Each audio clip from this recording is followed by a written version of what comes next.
आबनाए Hormuz खलीज Faris और बहरा Oman के दरमियान वाक़या तंग समुद्री गुजरगाह है और इसकी चौड़ाई महज 21 से 60 किलोमीटर के दरमियान है। दुनिया भर में इस्तेमाल होने वाले तेल का तकरीबन 20% और गैस का 30% इसी रास्ते से गुजरता है। अगर आबनाए हुर्मुज़ बंद हो जाए तो दुनिया भर की मईशतें हिलकर रह जाएंगी। तेल की कीमत 3 गुना बढ़ जाएगी, ईंधन की किल्लत पैदा होगी और आलमी तजारत मुतासिर होगी। आबनाए हुर्मुज़ सिर्फ एक समुद्री रास्ता नहीं बल्कि दुनिया की इक्तसादी शहरग है। सर साहब, आबनाए हुर्मुज़ ये दुनिया भर के लिए बहुत अहमियत रखता है। लग ये रहा है कि इसके अंदर एक नई जंग छिड़ने जा रही है। तेल की अगर बंदिश हो गई तो पूरी दुनिया भर में बहरान पैदा हो सकता है। अच्छा, वो कोई इतना तो नहीं होगा। कोई 20% आप कह लें दुनिया का जो तेल है वो इस खलीज फारस से आबनाए हुर्मुज़ जो है इससे गुजरता है। हाँ। और आगे जाता है।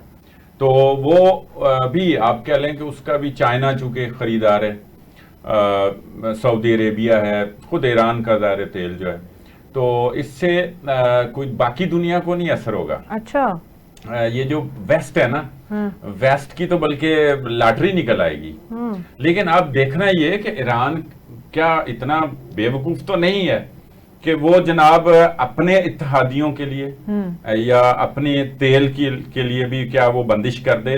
और वो तो सिर्फ वो वाला रोकेगा ना जिसको उसने पैगाम देना है, नुकसान पहुंचाना है। अब जैसे रेड सी है, वहां यमन वाले जब अटैक करते हैं तो वो रशिया को या चाइना को या दीगर वो ममालिक जो उसके लिए भी खतरा नहीं है और उसके इत्तेहादी हैं, या जिस तरह एक अलायंस है दुनिया में, ज़ाहिर मंजरनामा जिस तरह का बना हुआ है, वो उनको तो वो इजाजत देते थे। वो एक उन्होंने सिस्टम बना लिया था कि वो एक सिग्नल देते थे।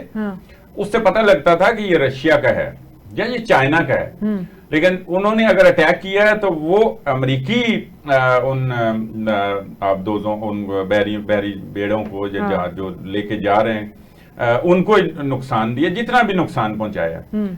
बेआईनी ही जो ईरान है वो भी इस तरह की स्ट्रेटजी अपनाएगा। अच्छा, ये तो नहीं हो सकता कि वो बिल्कुल ही अपने ही लोगों के ऊपर ही, अपने फौजियों पे, अपने इत्तेहादियों पे ही वो जो है ना इस तरह करेगा कि वो असर तो फिर भी होगा।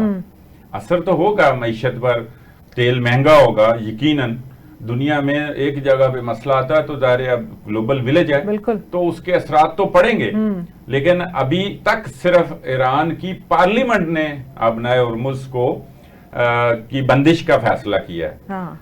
अब फैसला आ गया सुप्रीम लीडर के पास, आयतुल्लाह खामनाई के पास। वो अब देखें इसका वो ज़ाहिर फैसला अभी तक उन्होंने करना है। एक फैसला तो उन्होंने कर दिया ना अमेरिका के हमलों के बाद कि अब जो सख्त जवाब दिया जाए। हाँ।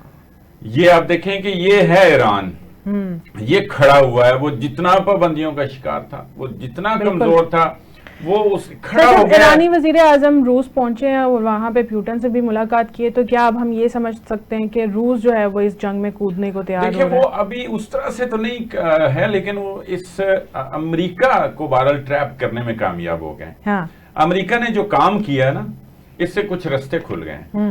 अब क्या रशिया जब यूक्रेन पे हमला करेगा तो अमेरिका किस मुंह से, कौन से कवानीन के तहत उसको रोकेगा, क्या कह के रोकेगा? ठीक है ना। और चीन को ताइवान के ऊपर हम अटैक के पर क्या कहेगा कि ये आपने गैर कानूनी किया, ये इंटरनेशनल कवानीन की खिलाफ वर्जी है, अक़वाम मुत्तहिदा के इजलास बुला लें, सिक्योरिटी काउंसिल हो जाए, वीटो कर दें। किस बुनियाद पे ये करेगा? ये है उनकी कामयाबी। जिस तरह से रूस, चीन और पाकिस्तान ने सलामती कौंसिल में जंग बंदी का मसौदा पेश कर दिया है, पूरी दुनिया हैरान है पाकिस्तान की ये स्ट्रॉन्ग फॉरेन पॉलिसी के ऊपर। तो अब क्या कहेंगे कि पाकिस्तान अब क्या करने लगे आगे? देखिए, पाकिस्तान तो ज़ाहिर सफारती तौर पे, इखलाकी तौर पे साथ है और पाकिस्तान को खड़ा होना भी चाहिए। मुस्लिम मालिक है, हमसाया मुल्क है। हमें देखना ये कि हमसाया नहीं बदलते होते हम, और वो हमारा अब उसको देखें समझ आ गई है। वो माजी में ईरान से बहुत गलतियां हुई हैं। हाँ। ईरान ने किसी के साथ नहीं बना के रखी, वो एक सोच, एक अप्रोच के तहत कुछ काम करता चला है और इंडिया से, हमसे ज्यादा इंडिया को फौकियत देता था।